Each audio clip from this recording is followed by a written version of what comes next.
Dios me los bendiga, amados. ¿Cómo se encuentran? Espero, ¿verdad?, que todos estén bien.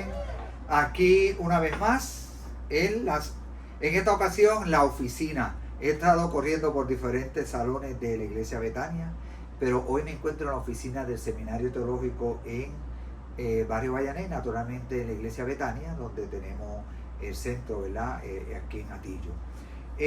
Digo, para los hermanos de Colombia, que no saben, ¿verdad?, realmente el lugar que estamos utilizando.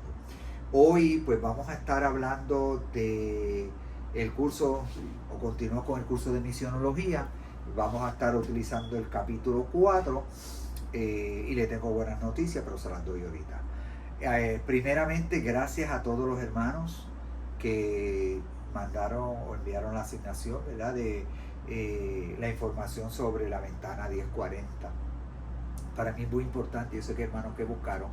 Y aunque en el libro, en el capítulo 2 que estuvimos estudiando la semana pasada, hay parte de lo que es la información de la ventana 1040, no lo habla así naturalmente, pero como ustedes bien claro buscaron, ¿verdad?, que esto es un término que nace para el año 90 por un siervo del Señor, Bosch, el cual pues le da ese nombre, ventana 1040, ¿verdad?, por la ubicación, y reconociendo también dentro de ello de que estos países en el oriente, como África, China, incluyendo Israel, y ya pues se le conoce así la ventana 1040 por cuestión de que son un sinnúmero de países los cuales el cristianismo es bien bajo y en donde se necesita, y bien claro, muchos de ustedes también escribieron que es necesario, urgente, de que misioneros lleguen a estos lugares. Sí, tenemos que aceptar y que tenemos que mencionar de que hay unos países que han tenido un poquito más alcance que otros, pero casi todos estos países, y si no todos los países de los cuales estamos hablando de la ventana de 40, usted puede buscar un listado. Hay muchos, hubo algunos de ustedes que me enviaron el listado de los países, ¿verdad?, que componen este término de ventana de 40, donde el cristianismo es bajo. Usted va a encontrar que hay algunos que están más desarrollados que otros, pero que impera mucho la persecución, y la persecución contra el cristianismo. Lo que abunda es el budismo, hinduismo, y así, este tipo de religiones, las cuales son predominantes en esta área, y que por otro lado son países los cuales persiguen la iglesia, persiguen el evangelio. Inclusive hay algunos que le cierran totalmente la puerta para que no entre el evangelio a ellos, y no quieren saber. Inclusive las personas que tratan de buscar del Señor pues son perseguidas. Usted va a encontrar en el libro, en la página 67, entre la página 66 y 67, ¿verdad?, esos grupos que nosotros le estamos hablando, no los nombres de los grupos, pero más bien los que componen. Y lo que dice bien claro es donde hay un por ciento menor de 20 de la población total de cada uno de los países. Yo tengo que añadir a esto, ¿verdad?, que por la gracia de Dios me ha permitido lo que es a mi persona, pues llegar a algunos de ellos, naturalmente, porque ya tenemos presencia de iglesias en estos lugares. Por ejemplo, la India, en África, que el continente africano es bastante amplio, es grande, y donde hay varias naciones. Pero como muchos saben, que el año pasado estuvimos en Burundi, que es una de las naciones más, si no la más pobre de todo el África, y verdaderamente hay necesidad y hay hambre de parte de Dios, o sea, de las personas concernientes a las cosas espirituales, cosas de Dios. Y Dios está alcanzando muchas vidas, y se están alcanzando muchas vidas con el evangelio en estos lugares.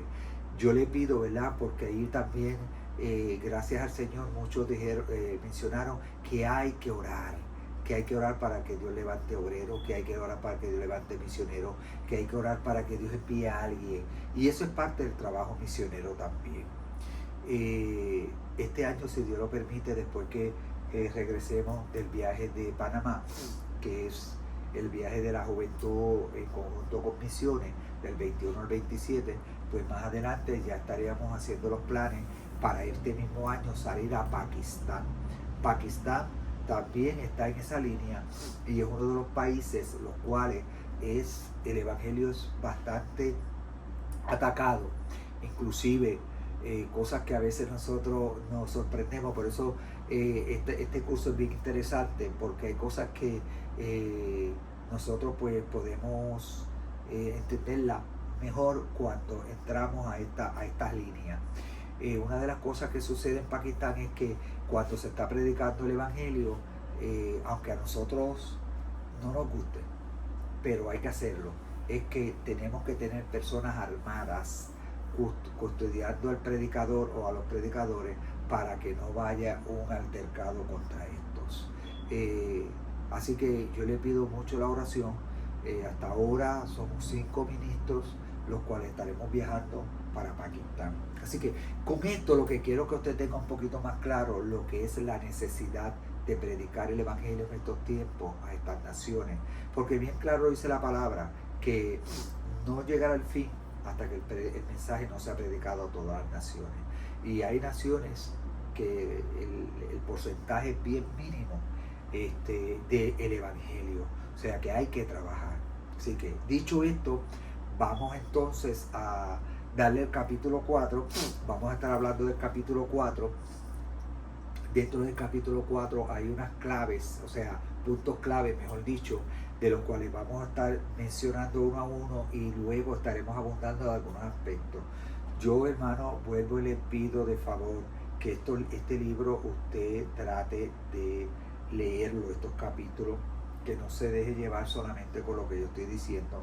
Hay un material que es sumamente rico, pero rico para el beneficio de cada uno de nosotros en todos los aspectos, y sobre todo todos los que son pastores, como le dije la semana pasada, debería de conocer esto para que su iglesia crezca un poquito más. Bien, pues entonces el tema de hoy es la comunicación a través de fronteras culturales.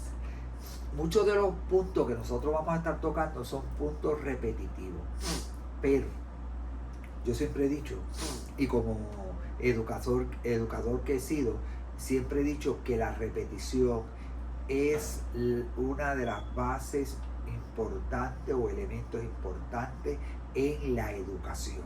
Si no repetimos, muchas veces se nos va. Claro, hay cosas que la aprendemos a la primera, hay cosas que la aprendemos a la segunda, hay cosas que la aprendemos a la tercera, y hay cosas que hay que seguir repitiendo, y eso yo creo que a cada uno de nosotros nos sucede, que hay cosas que tenemos que estar dándole para que nosotros se nos pueda quedar y se nos pueda grabar en nuestra mente. Los puntos clave, como ustedes conocen, está en el libro, naturalmente, y vamos a estar leyendo, y vuelvo y le digo, vamos a estar comentando, y así cuando lleguemos a otros puntos, pues lo que sea solamente es repasar o sobrepasar ese material. El primer punto es la comunicación a través de las fronteras culturales. Hay posibilidades infinitas de encontrarse con estorbos que dificulten la transmisión del mensaje. Se va a estar hablando algo bien importante aquí, la parte de la comunicación y la parte de fronteras, que cuando sabemos que la comunicación tiene unos elementos que son esenciales e importantes, que ahorita vamos a estar repitiendo, pero a veces lo dividimos en 4, pero el libro nos va a dividir en más, y es importante, ahorita vamos a estar explicando qué es lo que es el receptor, lo que es el transmisor, lo que es el mensaje y lo que es el efecto, el feedback de ese mensaje. Por lo menos esos 4, aunque el libro, vuelvo y digo, tiene otros más elementos que tenemos que nosotros estar mencionando. Y son bien importantes que nosotros nos conozcamos, porque en la práctica se nos va a hacer mucho más fácil poder trabajar con estas áreas. Inclusive, como lo mencioné, hay fronteras culturales, o sea, dentro de la frontera, nosotros sabemos que la frontera, ¿verdad? Un término de terreno, espacio, en donde hay un pueblo y hay otro, ahí hay una frontera, o sea, ya de aquí para acá tienen tal vez, aunque tal vez en el mismo idioma, pero tal vez puedan tener una cultura o subcultura diferente. E inclusive dentro de las mismas naciones, que hay varios tribus indígenas, pues también ahí hay fronteras, o sea, dentro del mismo territorio. Ahora, conocer la teoría básica de comunicación es de mucha importancia para comprender la dinámica del Ministerio Intercultural, que fue lo que le estaba mencionando, ¿verdad? Que vamos a estar hablando luego de esos elementos que son bien importantes. Si nosotros conocemos esto, cómo puede afectar de una o a otra cultura, se nos va a hacer mucho más fácil y va a ser más eficaz el mensaje que queremos transmitir. ¿Okay? Dice, todo evangelista intercultural debe conocer 7 categorías de diferencias culturales. O sea, dentro de las culturas hay unas diferencias. Pues vamos a ver a través del libro que por lo menos hay 7 y nosotros tenemos que conocerlas para vuelvo a repetir, para que nuestra comunicación o nuestra evangelización o el mensaje el cual queremos transmitir sea eficaz, sea efectivo y podamos alcanzar vidas para el reino de los cielos. ¿Okay? Dice, en toda comunicación se requiere el uso de símbolos para transmitir los significados. Sabemos que no todas las culturas se comunican de la misma manera. Hay diferentes símbolos. Inclusive nosotros mismos, dentro de nuestra propia cultura o de ciertas culturas parecidas, pues utilizamos el símbolo. Y esos símbolos, pues naturalmente puede ser escrito, puede ser gestos. Eso es un símbolo. Porque si yo le hago, usted se va a dar cuenta que con ese tipo de gesto que yo hice, estoy dando una desaprobación o que a mí no me interesa. Ahora, si yo me sonrío y hago este tipo de gesto, espérate, es aceptado lo que estoy diciendo, es agradable. Aun cuando nosotros llevamos el mensaje de la palabra del Señor, sea en nuestra propia cultura, nosotros vamos a encontrar que eso existe. ¿Okay? Así que los símbolos y la manera de comunicarse en cada una de las grupos va a haber una diferencia, pero nosotros como evangelistas o misioneros interculturales tenemos que conocer para tener una mayor efectividad.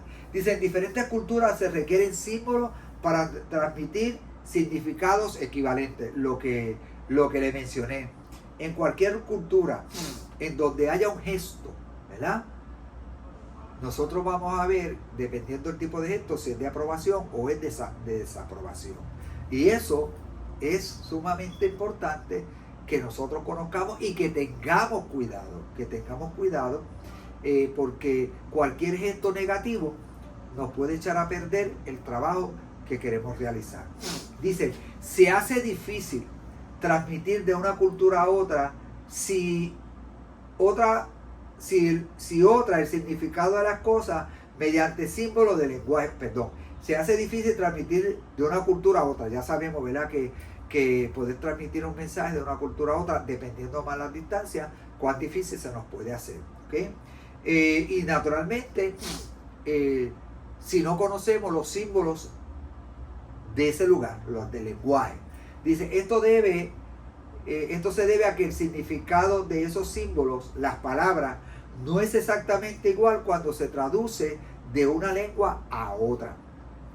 El martes pasado yo le comentaba, ¿verdad?, al grupo de que aún nuestras culturas latinas, pues nosotros tenemos palabras que tienen una connotación muy distinta. Hay connotación que puede ser obsceno, como hay connotación que simplemente no es lo mismo, o sea, es totalmente distinto, como le utilicé la palabra hincho, ¿verdad?, para referirnos a nosotros los puertorriqueños, y lo que significa para nosotros los puertorriqueños hinchos, naturalmente se lo mencioné la semana pasada, que significa que es una persona muy pálida, o sea, de color claro, la piel blanca, o una persona que ha tenido como que se ha desmayado, pero entonces el color semblante le cambia y coge esa palidez. En Colombia, pues naturalmente los colombianos saben que se está refiriendo a una persona que bebe, un borracho.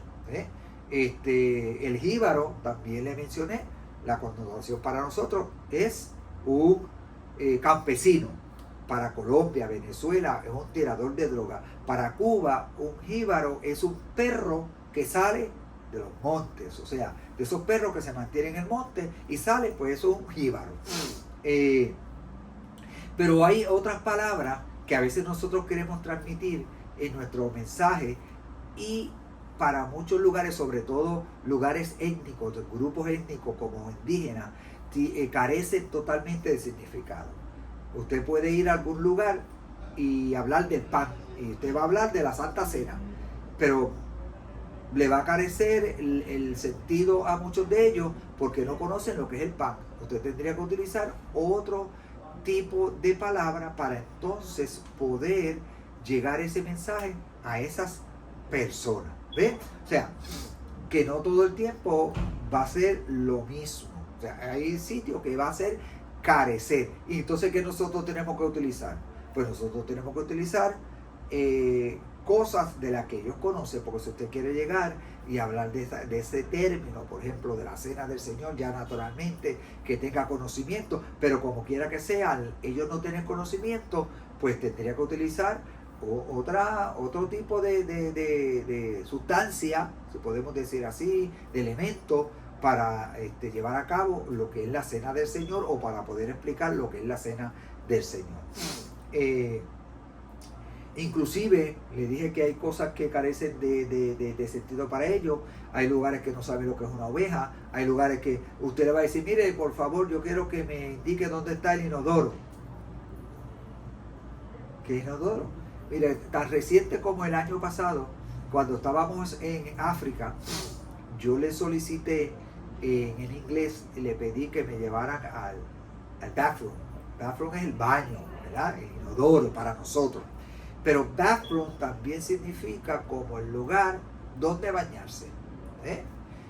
Pues me llevan, estaba la letrina y estaba al lado el baño, ¿verdad? Donde se tiraban su agua, se bañaban, y a ese fue el lugar que a mí me llevaron. Es para que ustedes vean cómo esto puede afectar o el mensaje sea distorsionado.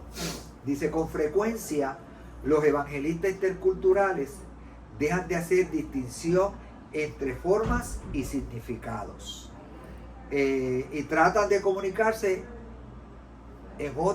cuando tratan de comunicarse, en otra cultura. O sea, tenemos que tener cuidado, ¿verdad? En este aspecto, que es lo mismo que estamos hablando. Y es esencial comprender las formas y los significados para poder realizar una evangelización o un evangelismo eficaz en medio de un pueblo no alcanzado. Entre más la cultura sea distante a nosotros, más difícil, eso lo hemos estado hablando, se nos va a hacer la evangelización. Pero por eso es importante conocer y estudiar esto. Dice la cosmovisión. O sea, ¿qué es la cosmovisión? La cosmovisión, primeramente quiero leer la oración completa. Dice, la cosmovisión es la generadora de la cultura. O sea, cada cultura tiene una manera de ver las cosas diferente, distinta. Esa es su cosmovisión. Hay unos temas tales como la salvación, la santificación, etcétera, que cada grupo lo tiene distinto. Si usted se va a ir a los budistas o se va a ir a esta gente de área, ¿verdad?, donde hay el hinduismo y todo eso, a hablarle de la salvación, pues mire, hay que tener mucho cuidado porque no le van a entender, porque para ellos muchas cosas de esto ya ellos tienen la salvación, ¿ves? Y es importante que nosotros vayamos con un mensaje efectivo, eficaz.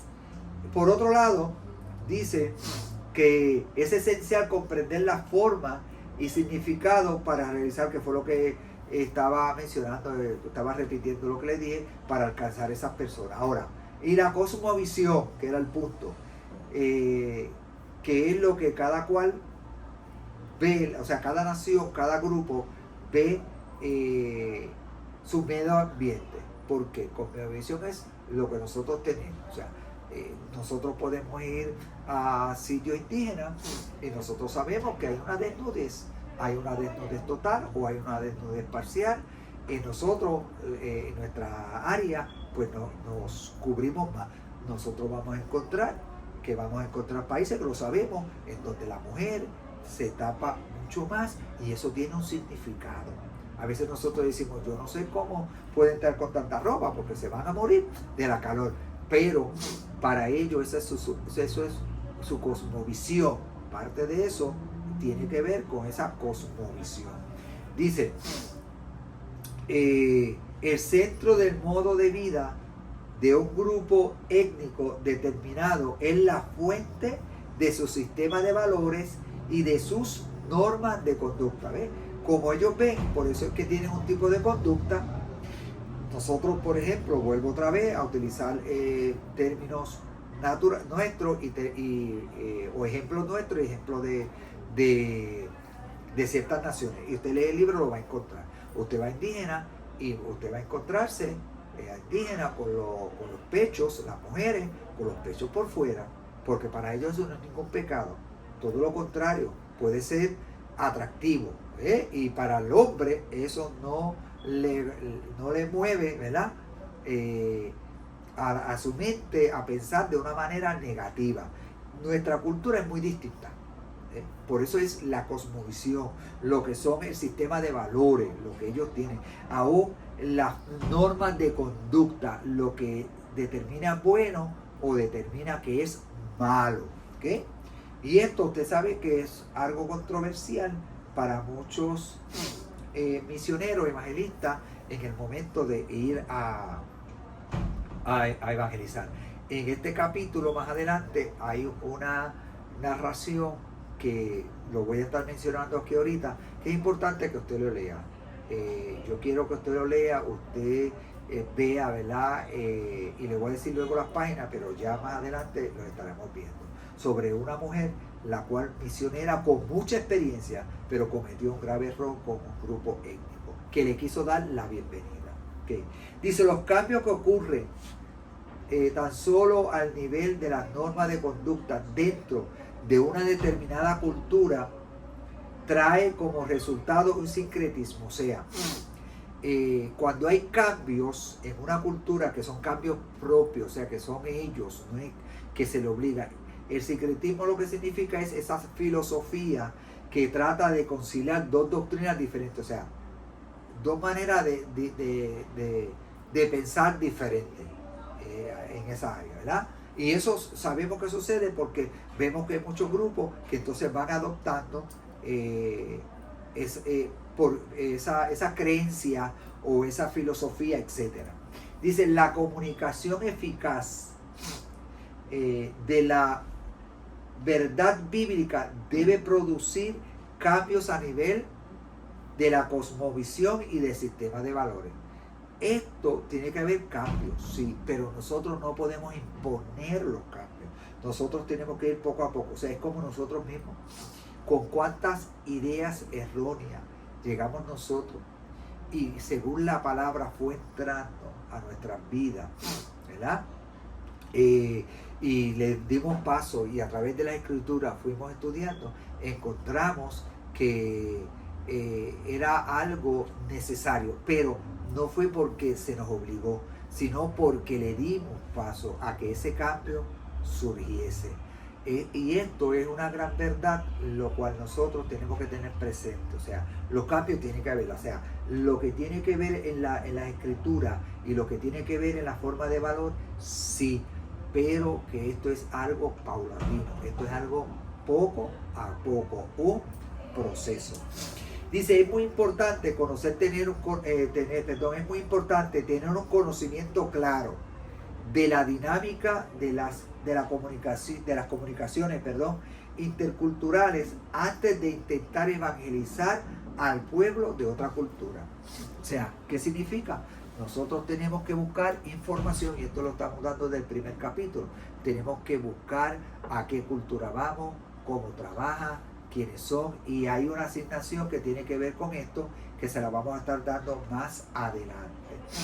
Dice, como hemos mencionado, en otras ocasiones debemos tener presente y claro que predicar el evangelio en otros países es mucho más complejo que en nuestro propio país, ya que tiene que tener presente que pueden existir barreras culturales. O sea, ¿se acuerdan la frontera? En la frontera hay una barrera, algo que detiene un paso a otro. Pues eso es lo que se le conoce como barreras culturales. Ahora, ¿cuáles son estas barreras culturales? Una de ellas es la comunicación, que le dije que es uno de los temas que hoy vamos a estar tocando, porque la comunicación es bien importante. Si no tenemos, y no es que nosotros tengamos un buen oratoria, no es que nosotros tengamos un buen verbo, no es que seamos finos al hablar, no. Cuando se habla de la comunicación, se habla de esos aspectos, ¿verdad? Que no vayan a chocar, que no vayan a impedir que el mensaje llegue a donde queremos llegar. Dice, si el evangelista o misionero aprende a superar las barreras de comunicación que existen en esa cultura evangelizada, el trabajo podrá ser mucho más fructífero. ¿Okay? Y repito, y lo vamos a ver nuevamente, quitémonos de nuestra mente el querer cambiar gente, el querer cambiar corazones, el cambiar cultura. Años atrás podemos mencionar, en cuestión del evangelio, pues usted sabe que una de las cosas que vino fuerte con el evangelio fue el cambio de estereotipos, de cosas físicas. Y esto hoy día está trayendo unos choques en cuestión de muchos lugares en donde quieren alcanzar a otros, pero quieren primero ver cambios físicos antes de darnos, ¿verdad?, la tarea a analizar los cambios espirituales que ha habido en esa vida. Y esto todavía en estos tiempos está ocurriendo mucho. Vamos entonces, como le dije, la comunicación. Para poder entender el proceso de la comunicación, porque la comunicación es un proceso, ¿ok? Esto no es de la noche a la mañana, es un proceso. Y en el momento, pues también, si algo se está comunicando, también es un proceso. Debemos de hablar de los componentes principales de este proceso. Primero, la fuente, o sea, el origen del mensaje. Y naturalmente podemos incluir en ese origen del mensaje al mensajero. O sea, porque la fuente, pues naturalmente va un poquito más allá, pero ¿de dónde se origina el mensaje? ¿Okay? ¿Cuál es el mensaje? La codificación del mensaje, o sea, forma por la cual desea comunicar el mensaje, o sea, si es a través de la radio, a través de televisión, escrito, hablado, y naturalmente dentro de ello pues también va a haber otros elementos, porque puede ser hablado, pero ¿cómo? Porque cada grupo étnico va a tener una manera en lo cual va a definir y va a demostrar, ¿verdad?, la efectividad al llevar el mensaje. El canal pues naturalmente va muy a la par con lo que dice la codificación. Por eso yo dije anteriormente que por lo menos yo se la había puesto en 4, nosotros la estamos subiendo ahora, o sea que usted se puede dar cuenta, pero todo va a lo mismo.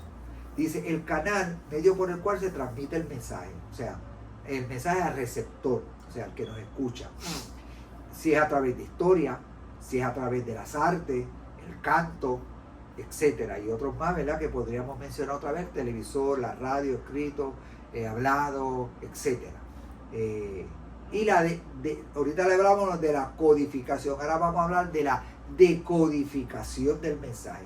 ¿Qué es la decodificación? Es el efecto, cómo se percibe ese mensaje, o sea, cómo el receptor, o sea, el que lo recibe, que es otro de los puntos, ¿verdad?, en cuestión de la comunicación, otro de los elementos, cómo recibe ese mensaje.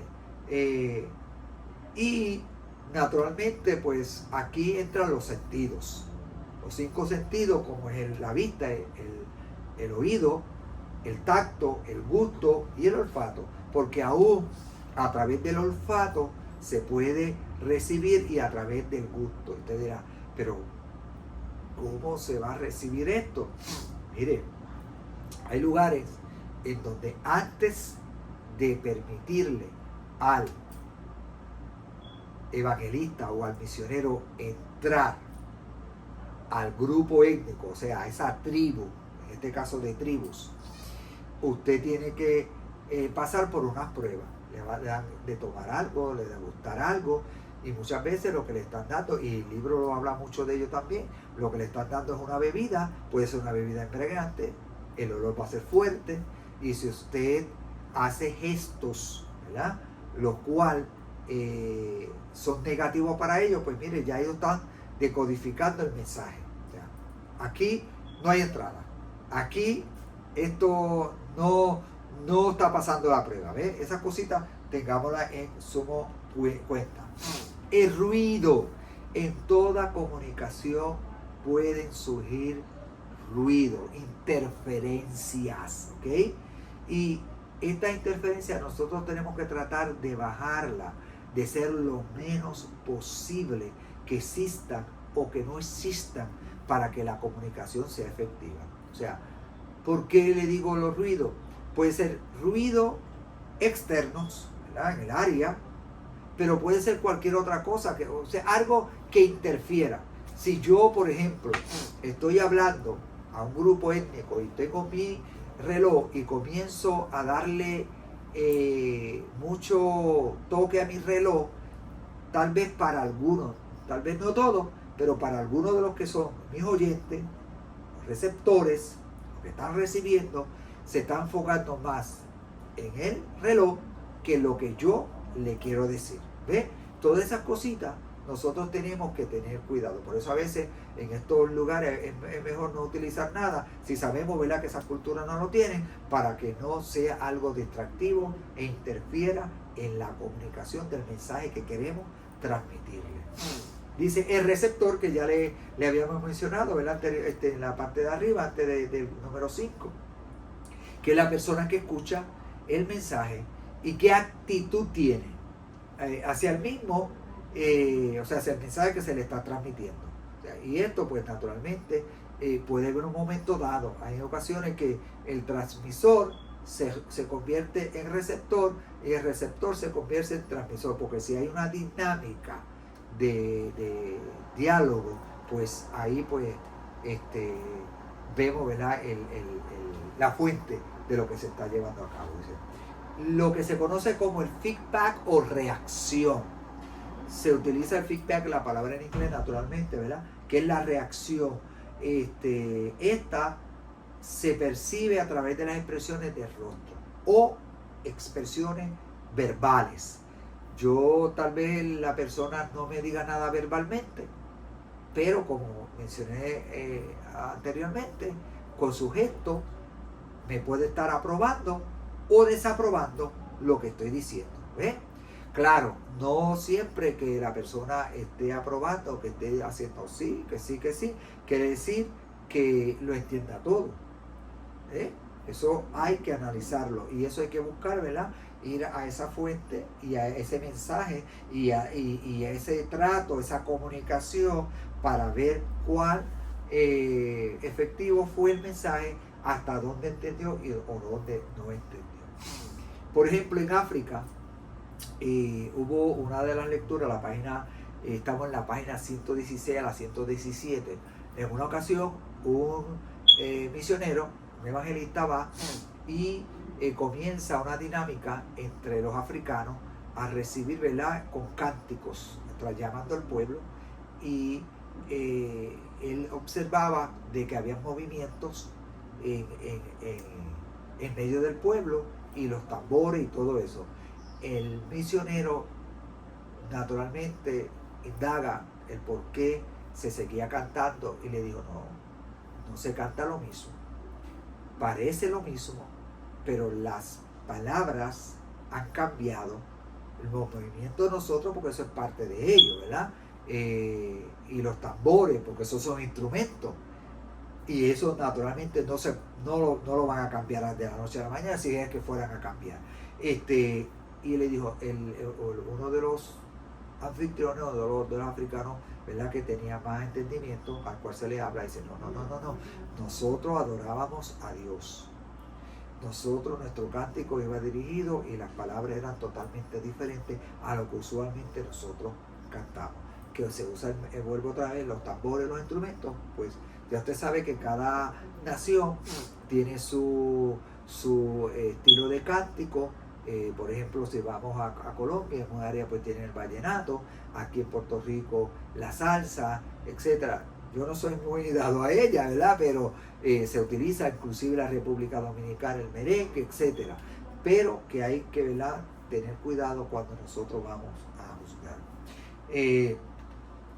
Entonces tenemos categorías de las diferencias culturales. Ahora vamos de cultura a cultura. ¿Se recuerdan que les mencioné sobre esa cosmovisión? Pues mire, aquí vamos a algo que vamos a estar repitiendo sobre la cosmovisión, que es el concepto que tiene cada persona del universo, de ciertas cosas del universo. ¿Quién es Dios? Por ejemplo, pues ahí tenemos que mirar, hay gente que tiene muchos dioses, o sus dioses pues no es Jehová Dios de los ejércitos. Eso es parte de lo que es la cosmovisión. El sistema de valores, que también le había tocado bastante, que es evaluar o juzgar si ella es mejor o peor que alguna otra. O sea, no, esa cultura no me gusta porque esa gente son malas. Esa cultura trabaja de esta manera, eso a mí no me gusta. Ya estamos juzgando. Eso es lo que tiene que ver con sistema de valores. Por ejemplo, hay lugares que se dice que una persona es inocente hasta que no se pruebe lo contrario. Pero hay sistemas en ciertos lugares que toman la persona, la encarcelan y no es libre hasta que no pruebe que es inocente. ¿Ven? Son cosas las cuales nosotros tenemos que tener cuidado porque se parecen y no son. Normas de conducta. Cada cultura establece formas aceptables de comportamiento. De igual manera, o sea, si usted va a una tribu y hay un cacique o un jefe, llamen como usted le quiera llamar, usted no puede entrar y decir, yo vengo aquí porque el Señor me envió a predicar. Pues déjeme decirle que no ha adelantado nada y no ha estudiado sobre esa cultura. Porque una cosa que usted tiene que entender, que hay unas normas de conducta, y entre ellos pues está, para poder entrar, tiene que pasar por el aval del cacique o del jefe o del líder.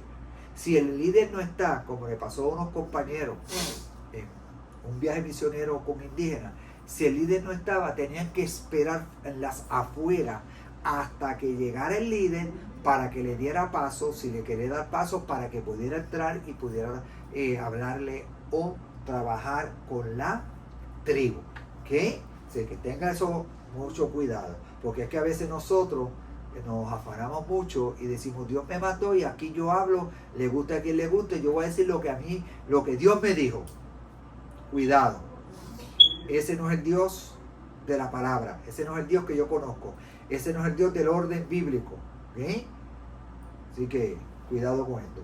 La forma lingüística, o sea, la manera de expresión o sentido dado a la palabra, que eso ya lo hemos tocado bastante en los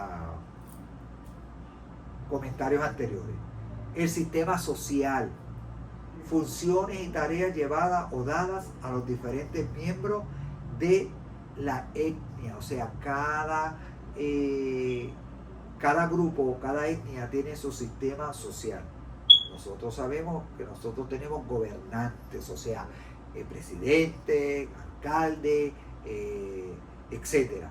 Pero hay lugares, como le estoy diciendo, están por grupos y son líderes de etnias o de grupos y dentro de ellos pues también hay una sociedad diferente, o sea, sistema social. Por ejemplo, yo le puedo hablar de la historia en Puerto Rico cuando estaban los indígenas. Pues cuando estaban los indígenas había un cacique, había el médico brujo, que ya entonces se iba en orden, ¿verdad? Cacique, el médico brujo, y había otros que eran por diferentes áreas. Entonces estaban los que trabajaban en la agricultura y entre ellos estaban las mujeres, ¿verdad? Cada uno, pues eso era lo que es, el sistema social. Hoy día, pues, como mencioné ahorita, pues tenemos gobernantes o presidentes, alcaldes, representantes, senadores, etcétera. Ahí se va dividiendo el sistema social y dentro de ellos también a veces pues tenemos presidente de barrio, etcétera. Entonces, continuemos con la categoría de las diferencias de la cultura, la forma de comunicación, que es uno de los puntos clave en este capítulo, ¿verdad? Que es, y que hemos abundado bastante en cuestión de esa forma de comunicación. ¿Qué quiero con esta forma de comunicación? Mire, yo le toqué ahorita que nos comunicamos de manera distinta, pero es bien propio y bien sabio de que el evangelista que vaya a estos grupos étnicos sepa cuándo, cómo ha de hablar. Asignación, aquí llegamos a la asignación. Usted va a buscar y se lo va a dar escrito nuevamente de la misma manera que hice con la ventana 1040, que se lo dije y se lo escribí. Usted va a leer, escúcheme bien claro, las páginas de las 124 a las 127. Esta fue la que le mencioné ahorita, y viene otro que esta no va a ser la asignación, discúlpeme. Esta es la que quiero sí que lo lean, pero no va a ser la asignación. Esta es la parte en donde la misionera le quieren dar la bienvenida y ellos comienzan, pero léalo por favor, mire lo que estoy diciendo, de momento hago énfasis como si estuviera usted delante de mí, como si yo lo estuviera mirando. Esta misionera va a este grupo, es una misionera experimentada, pero aún en los experimentados se nos va la carreta. Y ella, la tribu quería darle una bienvenida y dentro de la bienvenida le quieren dar un drama. ¿Cómo eran ellos antes de y después de? Pues mire, cómo eran ellos antes de, era que las mujeres salían desnudas, bailaban desnudas, etc. Aunque ya había ropa, pero ellos querían hacerle ver la historia, cómo había cambiado, y cuando la misionera las ve desnuda, aquello fue un choque terrible y de su expresión que aquello cerró las puertas. Entonces no le dio la oportunidad que viera la transición, el cambio que había en la vida de ellos. Por eso le digo que por favor léase esa historia y yo sé que va a encontrar una gama de enseñanza ahí, ¿okay? Entonces, el número 7, el punto número 7 del proceso cognitivo, o sea, conocimiento basado en experiencia como verdades por su pueblo. Cada pueblo tiene un conocimiento, unas verdades, y ellos basan de acuerdo a sus experiencias esas verdades, ¿ok? Así que con esto le dejo esa parte y por favor, para evitar barreras culturales y tener éxito, debemos enculturarnos. Enculturarnos es una palabra que yo le mencioné la semana pasada en la grabación anterior, y enculturarnos es adoptar. No es que nosotros hagamos todo lo que es eso, pero que adoptemos ciertas cosas que ellos hacen que sea positivo para que nosotros podamos llegar y alcanzarlo para Cristo. Dentro de ello, o sea, del libro, hay una historia que es en la página 140 y 141. De esta yo no le voy a tocar ningún detalle. Yo quiero que usted lo lea, por favor, léalo. Página 140, 141 y realice un análisis. Usted va a decir, bueno, la historia nos habla de esto y de esto, un resumen primeramente, y usted después me va a dar su impresión, su opinión en cuestión de esa historia. Son historias verídicas, ¿ok? Y usted va a ver que dentro de ello está la parte de la comunicación. Pero se lo voy a dejar ahí quietecito porque yo quiero ver cuál es su reacción y quiero de esta manera ir evaluando el curso, porque ya, noticia, con el próximo capítulo número 5 que yo le grabe, estaremos concluyendo el curso de misionología. Aquí hay mucho más, pero yo se lo voy a estar terminando hoy porque los próximos capítulos son en cuestión de planificación, en cuestión de tener estadística, en cuestión de aprender un nuevo idioma, y eso pues naturalmente esa parte es más simple, y es importante que si nosotros entendamos y conozcamos, ¿verdad?, que llevamos de ver estadística, pero también en el capítulo 10, que es el último, en cuestión de tener, por decir, aliados con otros grupos para que nosotros podamos continuar en el trabajo misionero. Pero el próximo capítulo, que tiene que ver, ¿verdad?, con un aspecto bien importante, que dicho sea de paso, que para mí es naturalmente sumamente necesario que nosotros sí lo demos. La parte de la enculturación de este capítulo 4, por favor, si usted puede leerlo, léalo, porque hay unos principios también, hay unos detalles, pero lo más importante en que la enculturación es eso, que nosotros aprendamos, nosotros que vamos a esa cultura, aprendamos, ¿verdad?, a respetar y adoptar, si es posible, ciertos aspectos para que nosotros entremos mejor. Y una de las cosas que van a ver en la lectura que le estoy diciendo es eso, en la lectura de la página 140 y 141. Así que nada, estaremos entonces ya para la próxima clase, como le dije, que sería el capítulo 5, que son principios del aprendizaje. Claro, aquí hay algo que tiene que ver con aprender nuevas lenguas. O sea, cuando digo nuevas lenguas, no es que hablan lenguas espirituales o humanas que nos dé el Señor, sino de los grupos étnicos. Pero yo voy a estar dándole, me voy a estar suscribiendo a unos puntos que tienen que ver, ¿verdad?, sobre la actitud de aprender y la actitud de aprender para llegar a la gente, y el tener conocimiento de alguna lengua, que no es lo mismo, ¿verdad?, que es, ya ahí sería estudiar. Así que Dios me lo bendiga, Dios me lo guarde. Recuerde nuevamente, páginas 140 y 141, un resumen y un análisis propio, o sea, su propia opinión de lo que usted está leyendo ahí. Así que gracias, Dios lo guarde, y hasta el próximo capítulo.